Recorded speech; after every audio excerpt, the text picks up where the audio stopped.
All I said was, who is your favorite team? And Terrance said, I hope you die a fiery death. Turn a little bit, you know what I mean?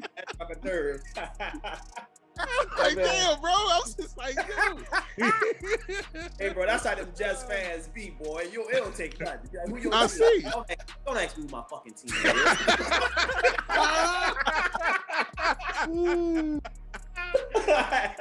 Oh, man.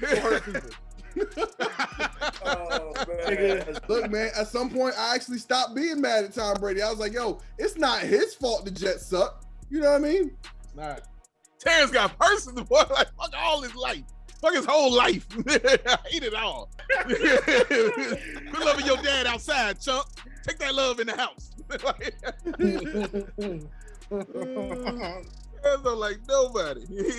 Oh, man. Welcome in. Hello. How y'all doing? What's up? What's going on? How are you? Dogs, cats, children, family, baby mamas, baby fathers. Shout out to my man, Manny Fresh. What is going on? This is your host, Big Dave, and this is Open Gym Sports and Culture, the show that talks about, you guessed it, sports and everything going on in the world of culture. Now, once again, we got a wonderful, illustrious panel with us, minus maybe one person, but we'll get to him later. But instead, we're going to introduce everybody else.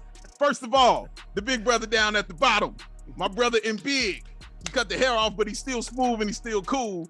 Yeah, I like to call him Long Wind. That's my man, Mr. Terrance. What up, bro?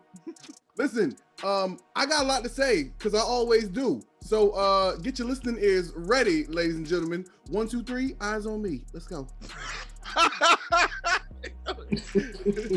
Why do I think you said that to your kids before, yo? I might have stole that from daycare. I might Okay. have. Okay. All right. Right over, man. And over here, man, we got a newcomer coming up with us, man. All the way representing New Orleans. Shout out. We got our guy, Corey. What up, bro? Yo, Dave, I appreciate it, and I appreciate y'all boys having me on. Yeah, it's gonna be a good time, man. Definitely looking forward to it, man. My bad. And now, coming in last and very much least, even though he got on a really dope hat, this is my main man, Tone, aka FeastIsFamine. What's up, bro? Hey, we in the house, we chilling, brother. I'm glad to be here with y'all. Yes, sir. Good to see you, man. How's life going for you? It's all right? It's going. Yeah. Yeah. You find yourself turning into Larry. It's good, man. Start the show. Okay, start Everything's all good, man. I'm blessed. NBA free agency has arrived and many players have gone to new teams. The biggest splash was made by the Los Angeles Lakers, who acquired Russell Westbrook in a trade that involved Kyle Kuzma, Montrezl Harrell, and Kentavious Caldwell-Pope going to be with the Washington Wizards. Kyle Lowry took his talents to South Beach to play with Jimmy Butler in the Miami Heat, and Chris Paul re-signed with the Phoenix Suns to take another run at the chip next season. So my question to the panel is this, and I'm starting with you, Terrance. Your first impression on the moves that have been made so far in free agency. My first impression? What the hell are the Lakers doing, man? What the hell are the Lakers doing? Bro, this is going to end badly, dog. This is going to end badly. The Lakers, they got... Okay. Let me run it back real quick. When the Lakers first got Russell Westbrook, right? I wasn't that excited, but I came around to it. I was like, look, you know, Russell Westbrook can't really shoot like that, and the team needs shooting, but if Westbrook is your third option, y'all on to something, right? So now, how are they going to fill out the rest of this roster? Well, let me tell you how they're going to fill out the rest of the roster. They signed Trevor Ariza, who I loved when he helped the team win a championship in 2010. They signed Dwight Howard, who helped them win a championship 2 years ago. I think they got a contract offer out to Kareem and Magic to see if they want to come back, because I just don't know what the hell the Lakers are doing, man. Look, I know that in the playoffs the game slows down, but how much do you expect it to slow down? Like, what in the hell is the Lakers gonna do out there with Carmelo Anthony, when the Suns is running up and down the court throwing alley-oops and shooting threes? Carmelo already don't play no defense. Y'all better hope and pray that Anthony Davis decide that he wanna become Giannis. Because other than that, the Lakers are in for a rude awakening, bro. This is gonna end bad. Wow. Oh. All right. I'm getting 2004 vibes, and I don't like it. Okay, fair enough. All right, Tone, let me come to you, my friend. Let me ask you the same question. What are your first impressions on the moves being made so far in NBA free agency? First of all, Terrance is hilarious, man. Yo, bro. Yeah, they got a bunch of old cats, like 30-somethings. Not just 30-somethings, but like over 35s. There's a lot of them cats on that team. I'm wondering how they gonna hold up as far as injuries. Duct tape, Ben Gay. Yeah, I mean, knows? Who knows? The Suns pretty much stayed the same to me. The Knicks stayed the same. Miami improved. Somebody needs Dame Lillard to put them over the top. I don't know who can get them and get them for what. But I think who won the free agency is my Chicago Bulls. Speak it. We won the free agency, man. And what really put us over the top is not only getting a point guard that we really needed to run this team, but now we fill out our roster with cats like DeMar DeRozan and Caruso. And now we're looking more like a solid balanced team that can challenge in the East. So I don't know if we have pieces that put us into the Eastern Conference. I don't know about that. But I do feel like we will be a much improved team next year. I'm just happy we're going to the playoffs. Corey, let me come to you, my friend. First impressions on the moves that have been made so far in NBA free agency. Your opinion? Nah, man, I feel a lot of y'all points. I do think the Bulls made a good move. I think it worked for the Pelicans, actually, and the Bulls. Last 2-3 years, actually, we had huge names at the top of that free agency list. We talking about Bron a couple years ago, Kawhi fresh off the championship. Last year with Giannis, he stay or he go. I feel like it was a lot of decent moves, but I feel like it was like secondary pieces, right? We had secondary talent, but you still had that NBA money. You know what I mean? So you got crazy deals going out. Chris Paul getting $30 million. You got Kyle Lowry. It was reported the Pelicans was trying to give him $100 million. Like crazy offers. And then you even hearing in the news, like, Kyle Lowry, they kind of want that Chris Paul type of impact. And it's like, when we equate Kyle Lowry with CP, I don't know. But it seemed like, the money still was there because everybody want to win. You know what I mean? Everybody won, especially I think in the year where the Bucks won. A lot of teams felt like, all right, it's kind of open season. This was before the Lakers made their splashes. I like what y'all getting Lonzo. I think Lonzo going to be able to push. I think that was my favorite move of it, just because of the need. And it also for us let Zion run point, which I'm telling y'all is going down next year. It's going down next year with my dog running point. Okay. But all right. Well, in the words of one of Chicago's finest MCs, can I talk my shit again? Because it is time. We are, yes, the Heat, the Lakers, yeah, whatever. The moves that were made and the right ones were right here in Chicago, the Chicago Bulls. Ladies and gentlemen, we are brand new official with our squad. Let me run it down for you. You said we needed a point guard. We ain't had a point guard like that since Derrick Rose. We needed some facilitating. Needed somebody that could calm the offense down. Who do we go get? We go get Lonzo Ball. And when do we get Lonzo Ball? On the first minute of free agency. Minute 1, he was the first signing. That lets you know we ain't playing around. But people were like, well, that's nice. You got you a point guard, but you still got holes. Y'all ain't got no wing. Y'all need some help at the wing position. How about we go get DeMar DeRozan, the mid-range king out here? Because we got a guy who can play the 3 and the 2. That don't have to be out there on the 3-point line. You can give him the ball. He can create his own shot. And he showed you last year, because he averaged, like 7 assists? He showed you he can play the 3 and facilitate from that position. Cash money is an Army, better yet a Navy. That's beautiful right there. So now you say to yourself, wait a minute. Now, what do we need? We also need some help on the bench because we don't have no defense. Well, how about we go to LA and we go get Alex Caruso, y'all favorite out there. And you know y'all love Caruso out there. That is y'all guy. So I got all this right now. And now we looking at the league and like, what? It is time, yo. It is time. We ain't been here. This is why I'm acting like this, because I don't know what this feel like. We ain't been here in a long time, bro. I can't wait to watch it. I'm so excited. I can't wait. I'm so excited. Hey, I'm so excited. Big Dave, I'm gonna let you finish. But y'all just picked up a whole bunch of mid. All right. Okay. Mid. I don't even smoke. Okay.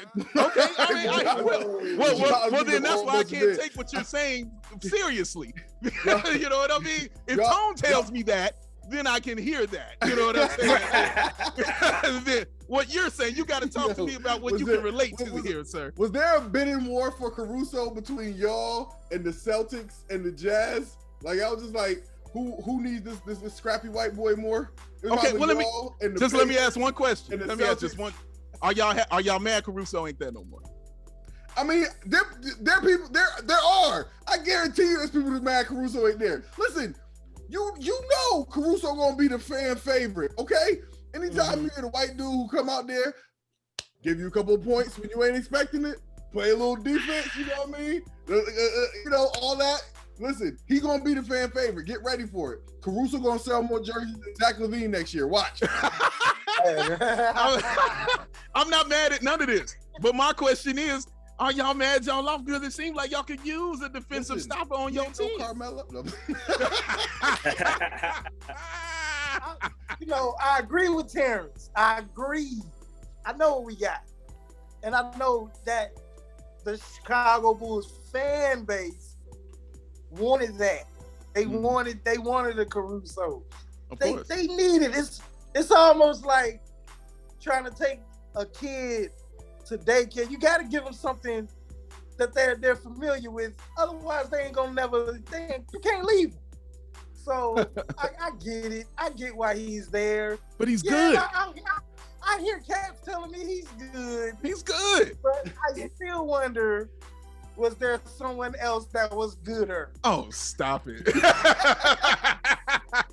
To be real, y'all made me laugh talking about like the old school, like y'all gotta have y'all guy, y'all got y'all Kerr, y'all Paxson. Don't forget Kerr Heinrich. Like, are you kidding? He's the GOAT out here. Are you kidding? It's the Kerr. And you know the funny part about this, y'all talking about like just getting people hyped. Russo could yam that thing. So once he come to the lane and he get one off, they gonna go. It's gonna be live. Oh, he's gonna be a legend. It's gonna be live. They're gonna build a statue for him. As soon as he jam on somebody, watch. He bring that energy. He definitely bring that energy. So that's definitely gonna be fun to see. But yeah, United Center should be rocking again, fellas. What's y'all expectation? I mean, what we talking? Because we got the Nets popping, the Bucks. Philly still got a squad. Miami didn't just hold it up. So it's like, what y'all think? Where y'all think y'all land? With last year, the play-in game was the goal. Now it's the bare minimum.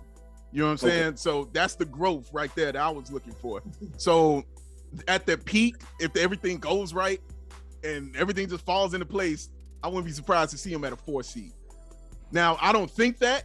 I think it's going to be, if I'm being for real about it, I'm going to give him a 6 seed.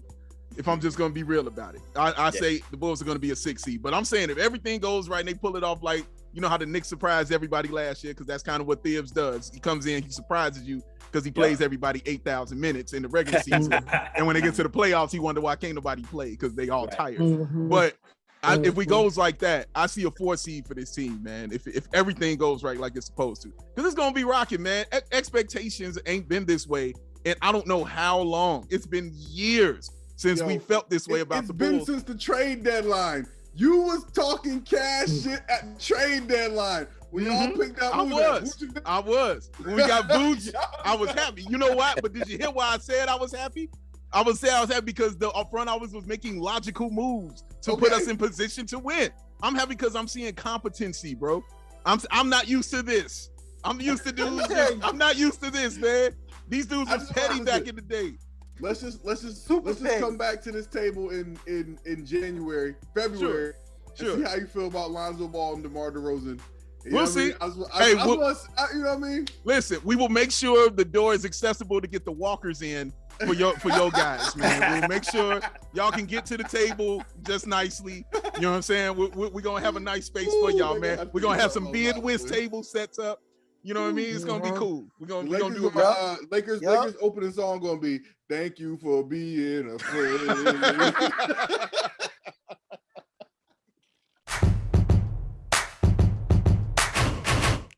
The Green Bay Packers are imploding.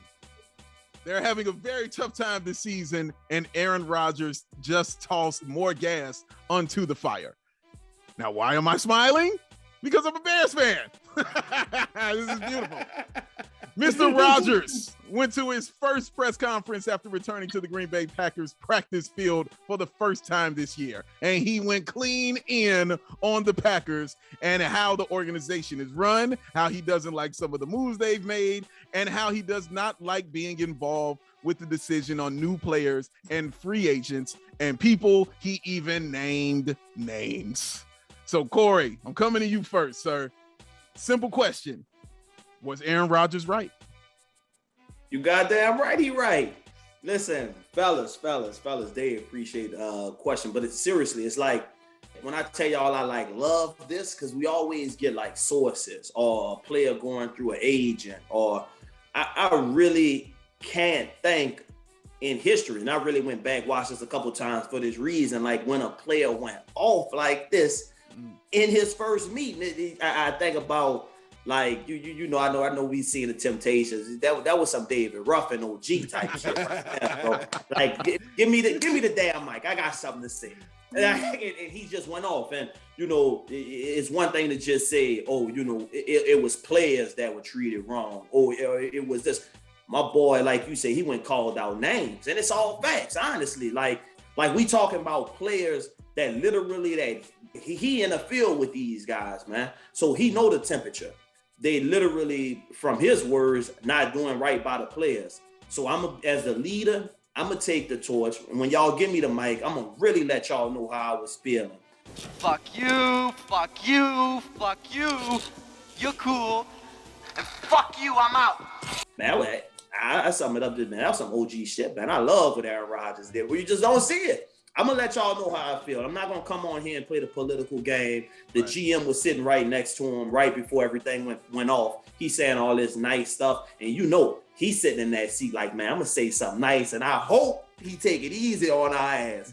Nah, not today. So they nothing but respect for Aaron Rodgers for going there, just speaking the truth, speaking how he felt.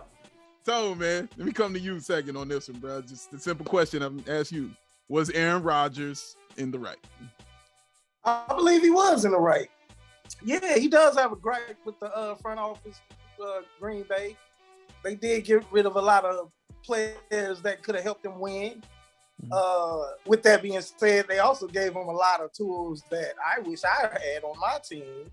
So I believe that as a leader on that team, and if he really wanted to go and there was no other way to go, well, then that's the way you do it. You just make everything uncomfortable for everybody in the organization. I don't know if he has a 100% right, but he does have a right to complain and bitch and moan if you want more for yourself and your organization. Oh, man. Terrance, let me ask you, my man. Was Aaron Rodgers in the right? I mean, he wasn't wrong. Look, find the lie. Find the lie. Look, he said... and I think we can all understand, you know, Green Bay isn't, you know, a huge vacation destination. People are coming here to play with me, to play with our team, and knowing that they can win a championship here. Who, what, why, when, where are players signing in free agency to Green Bay if it ain't to play with Aaron Rodgers? He is that organization. He is that franchise. If you take Aaron Rodgers off of any of those good teams that you said they had, that's a top 5 pick team. Aaron Rodgers is arguably the best quarterback in the NFL. This man, 17 years going strong.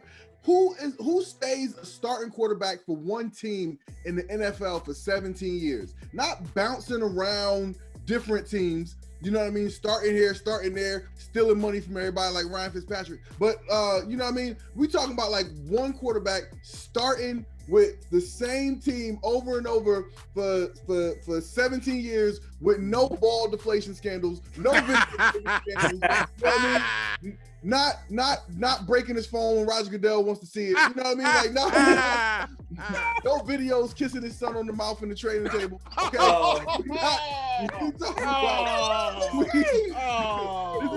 If this man hasn't earned the right to have a little bit of input on people that's going to help him do his job better. He just had an MVP season.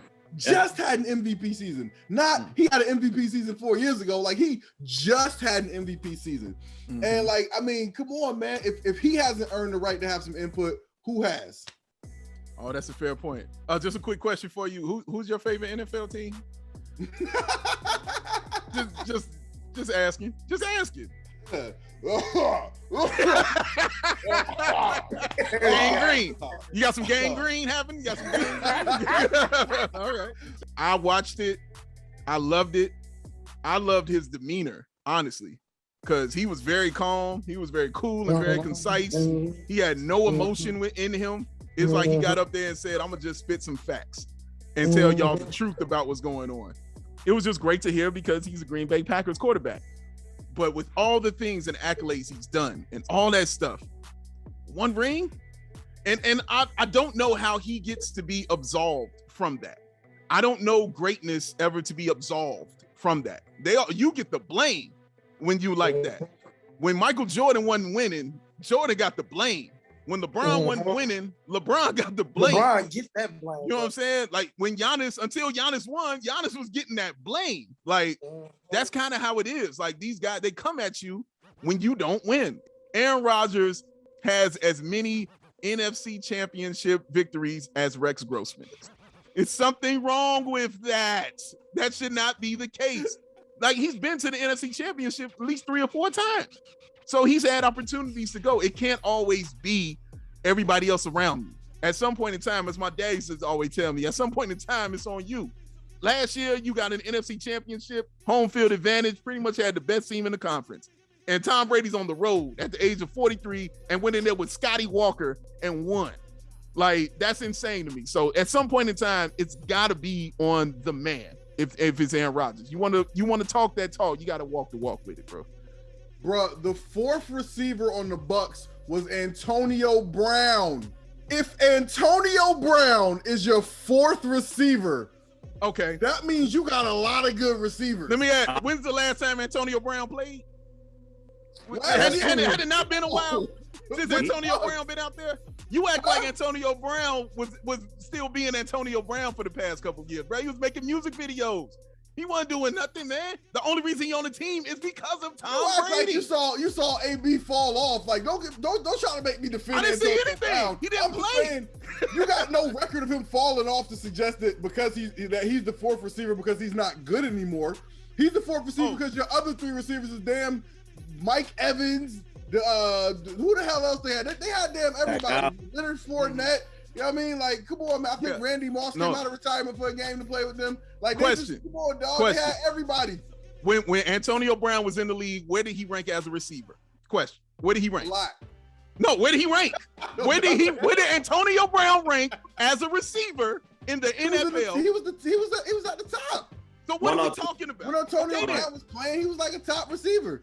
So what are you talking about then when you mentioning these other guys saying, well, he's playing next dudes that are better than him? You just told me he didn't fall off.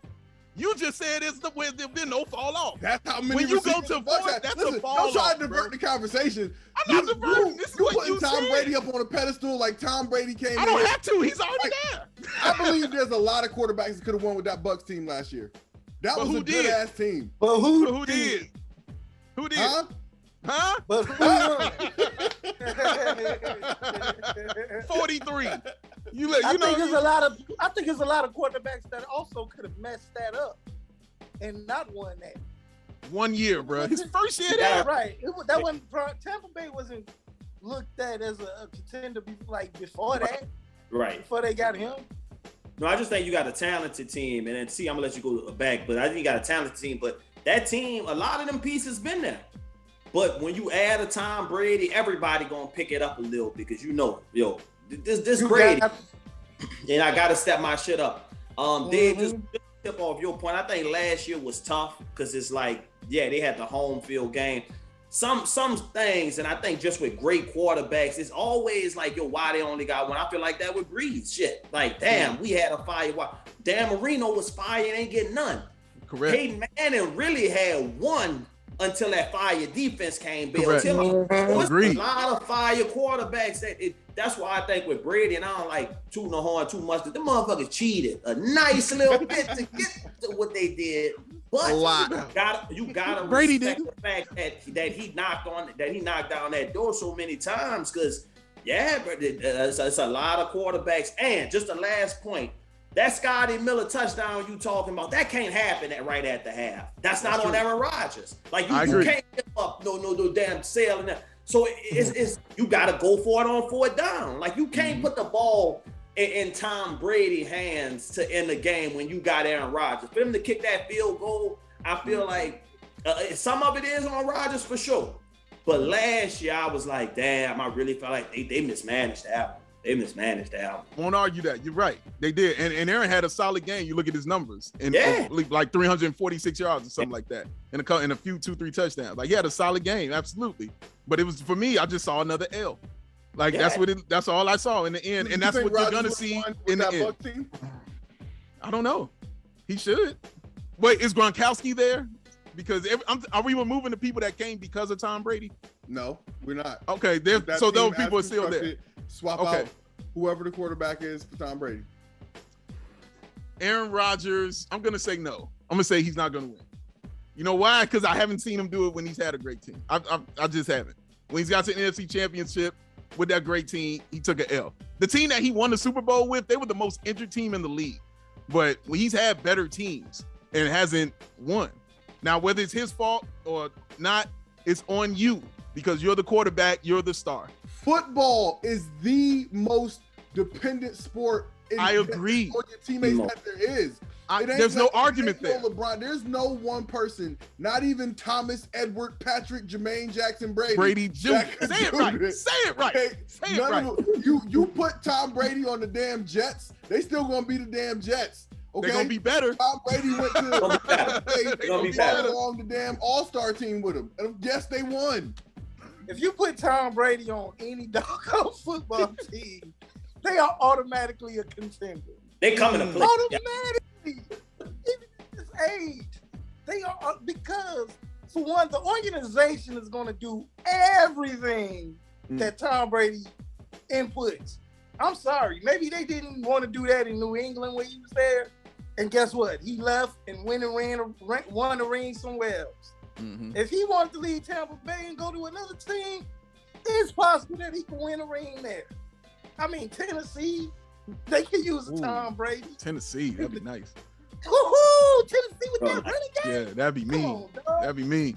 But yeah, and Corey had just said it. Like, if Tom Brady comes to your team, it elevates you. It takes you up a little bit. You know what I'm saying? You play a little differently because you know who you're playing with. It's Thomas Edward Patrick Brady Jr., sir. That's what it is. I'm sorry. It's just something about that cat, man. Space Jam, A New Legacy, hit theaters recently, and as expected, the reviews have been mixed. It's a new take on the classic, stars LeBron James and Don Cheadle. Now, some people enjoyed the film, gave it great praise, but there were some who downright lambasted it and didn't think it was well done at all. So the question is very simple. And Corey, I'm coming to you. What was your take on LeBron's spin on the MJ classic Space Jam? Well, fellas, I first got to put it out there. I hadn't seen it as of yet. Definitely have plans to check it out. So I'm going to really let y'all kind of like have the floor as far as the breakdown and everything of it. I won't be too long at all. But I will just say, I think regardless that it was cool of the idea of a remake at first, you know, old school mind, you know, we was definitely younger. That was our Space Jam. I said when that one came out. So, you know, we kind of have that tie to it. So I wasn't the happiest when I first heard it. I kind of felt they was kind of forcing it. I actually didn't even know you know, to be real with you, how much these kids know about Bugs Bunny and stuff. I felt like for us, that was like, we knew, like, growing up, Bugs, you know, Donald, you know, Daffy Duck, like the whole Tasmanian, you know, this was our folks.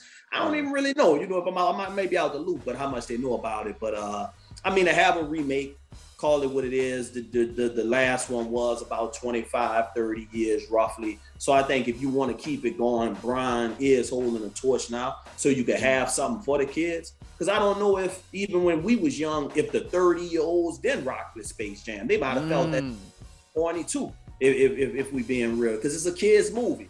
I think with LeBron being the face of the NBA, really holding it down, just like how MJ did, I ain't have no problem with it and trying to relate it to the young audience. Okay, right on. Well, Terrance, I'll come to you then, man. Let me ask you, man. What was your opinion on Space Jam: The New Legacy? Listen, I was on the exact same page as Corey. Like when it was coming out, I was like, why do Space Jam? I was like, kids, I got a 3-year-old and a 5-year-old. They ain't never heard no damn Bugs Bunny. I said, listen, if you want to do a kid's movie, so do it with the Paw Patrol, you know what I mean? And like some of the kids know today that they rock with and you know, whatever. My thought was that, hey, this is a movie that's targeted towards the adults who watch Space Jam as kids, and hopefully they'll watch it with their kids, you know, whatever. But then I saw it, and I gotta say, it was well done, man. Not only was it well done, but the story made sense. Because again, I'm like, how the hell are they gonna work Bugs Bunny into this? Like, kids don't even know who Bugs Bunny is. But the way they told the story, they had it set up where he like gets locked inside like the Warner Brothers server, right? Mm-hmm. And inside the server is basically like all these Warner Brothers properties. When I played it for my kids, and they asked to watch it like 3 days in a row. So wow. LeBron James is on the way out the door, and he's making new fans. Like, it's a home run, bro. There's no way. I mean, like, there was good comedy in there, like people that, you know, again, were fans of the first Space Jam. There's little throwback references and stuff like that. And it's certainly built for the kids. The story's designed for the kids. It's easy to follow. Yeah, man, it's a home run, dog. It was well done. So shout out to LeBron. Shout out to everybody who made the movie. Like, y'all did your thing. Tone, let me ask you, man. I'm interested in what you're saying, because I know how much you are into anime, cartoons, you know, that whole animation. What was your take on this movie, Space Jam: A New Legacy? I enjoyed it. If you can't suspend your disbelief for a movie called Space Jam, where basketball players play Looney Tunes, you're not fun. You're not a fun person. You're an overthinker. It was fun. It was funny. It cracked jokes on itself. It didn't take itself so serious. So it had that kind of consciousness to like give his audience the classic stuff along with the new stuff. And then you twist that, and then it's like, okay, now we about to make fun of ourselves and not take ourselves so serious, because it's a fucking movie about a basketball player getting lost in another dimension, in the animated dimension. Who the fuck is taking that shit? So who expected an Oscar nominee from that shit? And the kids seem to enjoy it. As a dad, I'm loving that fact that, hey, I can watch this with my shorty, and I ain't got to worry about nobody cussing, no titties and ass, nobody twerking. It's just all fun and hoops and a young dude trying to figure out how to be a better father, which I can relate to. I can relate to that. Shout out to Space Jam having a majority all black cast, a black director.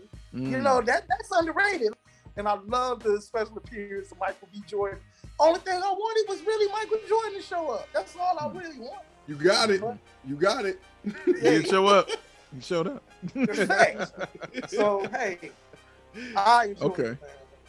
I liked it. Like, bottom line of it. Like, yeah, I liked it. When I watched it, I was like, yeah, this is good. And then it hit me that the original with Michael Jordan was more comedic, and this one had a little more drama to it. You know what I'm saying? This one had a little more drama in it, because he's literally fighting for the life of his son, and you know, everybody on earth, like, you know, and Michael Jordan was a hired gun, you know, to come in and play ball, and LeBron's fighting for earth. you know, like, and then he's playing against his kid.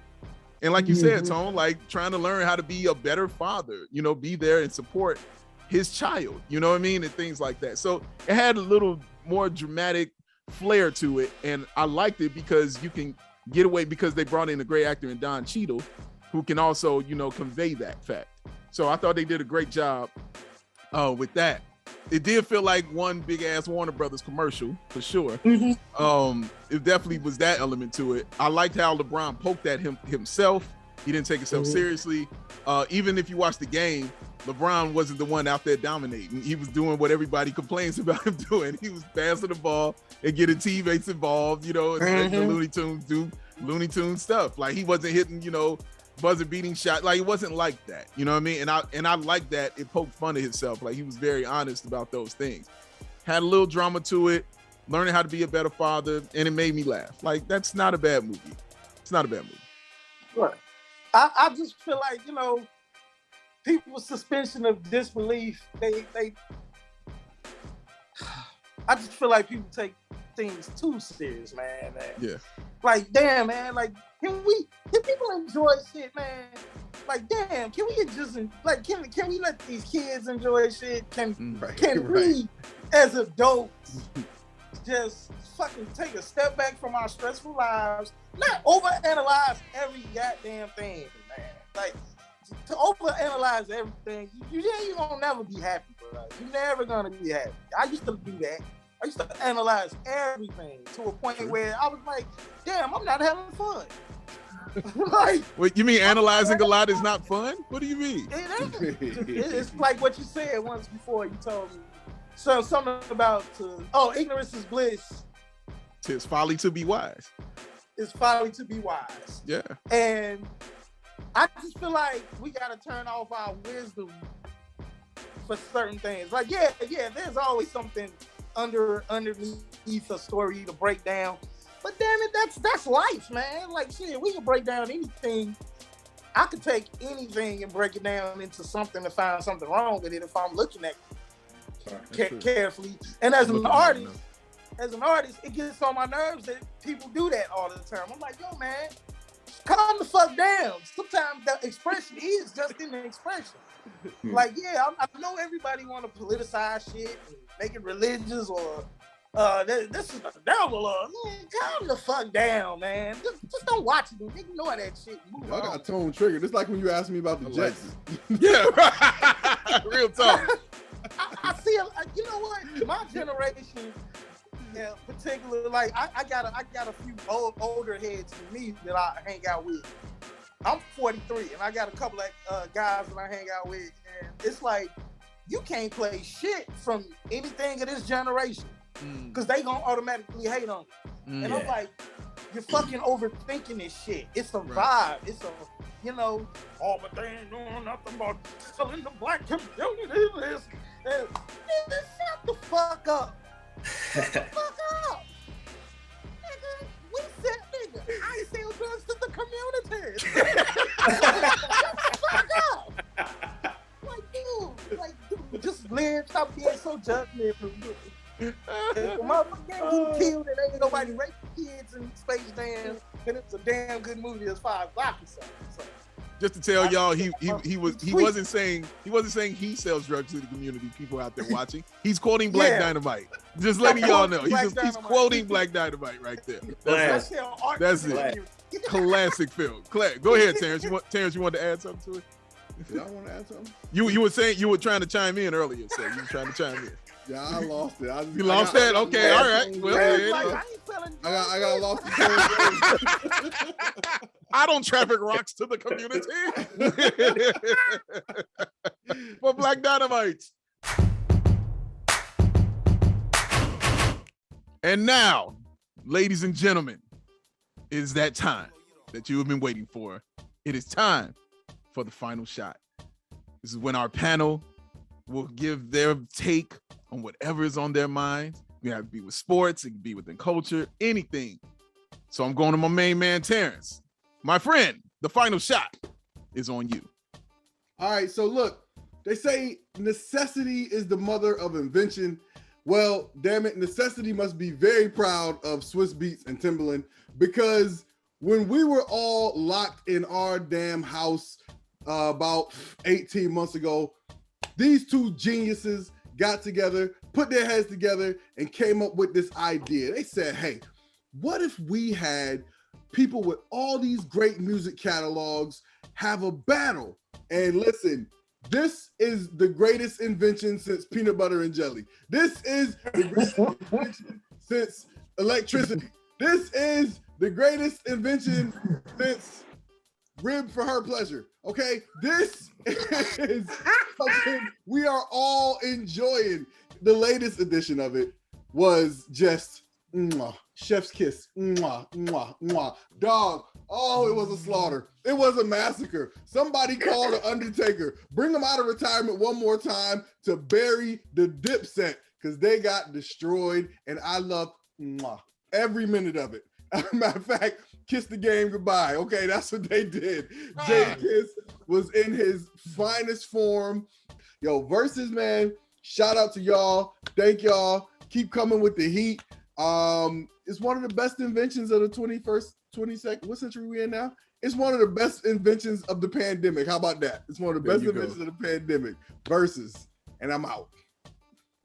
Tone, aka FeastIsFamine, my brother. The final shot is on you. Recently, gymnastics star Simone Biles bowed out of certain events at the 2021 Olympics due to mental health and just her trying to protect herself, her health. A lot of people did not understand or doesn't understand what these athletes are going through. Just to see people kind of criticize her for taking that time when I know a lot of these people couldn't do half the shit that she can do. I can never do that in my sleep. So to see someone else that is great at doing that bow out of a contest of possibly winning gold and really going for it all, to just bow out and say, no, I have to protect myself, my mental health, and not do this because I'm not in the right place to really compete. I applaud her for doing what she had to do in her personal stance and her protecting her own mental health. Because a lot of us would have probably, if we were as good as her and could compete like that, would probably still try to go out there and dangerously hurt ourselves. And so I think everybody should take that heat. Like, you can go 100 miles per hour all you want, but as soon as you burned out, there's nothing you can do. And your body, your mind, and your spirit will tell you. Corey, New Orleans finest. My friend, the final shot is on you. Y'all, I just want to, first off, just say it was a great show. Definitely appreciate being with y'all tonight. But just want to say football is back, you know. I think, honestly, when we go back and talk about our national pastime, you know, I think even with us laughing a little bit off the record, just talking about a little bit of ball, it's just good to have it back. But not only just to be back, I think for the team to just have ball, but I just think that pride, you know, that we all have with our teams. I know y'all being from Chicago, I know Terrance being tri-state area, like rocking hard with his Jets, like just knowing that team, that your team almost more than just a football team. Like, we wear that on our chest, you know, for a lot of people. The way I could call my grandmother, y'all, and it's like, oh, what you think Jameis Winston gonna do this year? Like, you know what I mean? So, and just talking about that passion that we have for our team, just want to say a quick rest in peace to my cousin, LaWanna Gail Bucket, who actually passed away last week. But diehard Saints fan. If it's nothing else we talk about, she want to know, you know, how them Saints going to do. She actually was telling me 2 years ago, we might have to get Breeze up out of there. That arm straight ain't looking like, you know. So just to see, you know, just to have that connection and I know y'all know this as well, it's more than sports. We have that, Tone, you said it earlier, it is that sense of entertainment, but for us, it's also that release. It always brings optimism too. Like your team could be garbage, but everybody start off 0-0. You know what I mean? It's like, so let's see. Listen, let's get the coin up and let's get it popping. So definitely looking forward to that. My final shot, I wanted to show love to a legend that we lost, Biz Markie. Biz was one of one. There was nobody really like Biz. I still to this day, I've never seen anything like this, man. And he meant a lot to me, especially as a kid. One of my earliest memories was being in the room with my brother, who was a huge influence on me as far as hip hop is concerned. And I would be sitting on his bed looking at, albums. And I looked at that album. I would flip the cover over, and on the back of the cover, I would stare at it, literally just stare at it, because he was sitting at a kitchen table with a Minnesota Twins jersey on with his boy, and they were having breakfast, but he had a bowl of gold. And he was tossing one of the links up in the air like this, like he was about to eat it in his mouth. And I just would stare at it because I'm looking at it as a kid like, is that gold edible? Why ain't he drink no tea? And of course, then I would listen to it because I believe Just a Friend was on that album. But, It's Spring Again was always one of my joints. He was hip hop. It was just why he continued to have the love he did all the way up until, his passing, which is why he ended up in the movies he did, which is why we'd be on the TV shows, which is why he was a great DJ. He kind of stood out in an era where everybody was ropes, gold chains, high top fades, hardcore, you know what I'm saying? Smooth with it. And he just over there, doing stuff like that. And you like, wow, that's cold. You know what I'm saying? Like, so Biz was important, you know what I'm saying, to me being just comfortable with who you are kind of thing. You know what I'm saying? So Biz showed you could do that and still be dope. So rest in peace, rest in love, and rest in power to, the legend, Biz Markie. Thank y'all for tuning in. Thank y'all for checking us out. If y'all want more of this, of course, you can come to this YouTube channel, the OGSC YouTube channel. But if you want more stuff, more things that we talked about, because we talked about a lot. If you want more of that, make sure you check out the podcast version of this show on the BAWL Sports feed. Anywhere you're checking out podcasts, if you got one on your microwave, I promise you can check it out there, man. So YouTube and the podcast, you have no excuse to enjoy this wonderfulness that we doing up in here, man. So thank y'all for watching us. Shout out to my man Corey down in the know. Shout out to my man Tone, aka FeastIsFamine, and shout out to my man Long Wind, aka Terrance. I am Big Dave. Shout out unofficial producer. This is Open Gym Sports and Culture.